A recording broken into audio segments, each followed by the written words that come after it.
Hello, and welcome to another voiceover.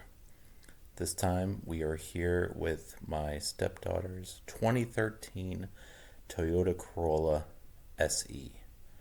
I am going to replace her rear passenger side taillight. I'm pointing out here that it's important to get the correct bulb, which is the Sylvania 7443. It's very easy to do.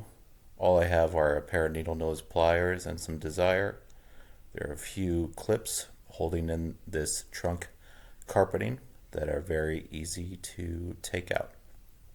Pull those out with the needle nose pliers, and then all you have to do is fold the carpet back,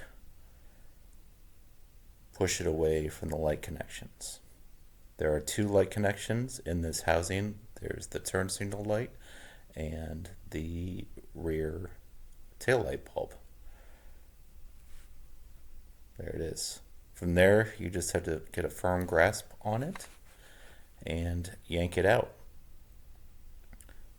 This bulb was actually a little difficult to yank out, and I smashed my hand on the top of the trunk, and my stepdaughter and I got a big laugh about that. There's the new bulb compared with the old bulb. You can see new bulb way better than the old bulb.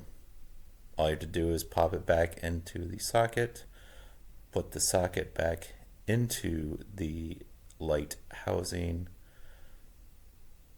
and then it will click into place. From there, you just have to replace the carpeting, making sure it's nice and even, and then put the clips back. But before the clip is back, I would recommend somebody get in the car, test out the brake to make sure the light is working, which is what she will do right now. Thank you for watching. Hope this was helpful.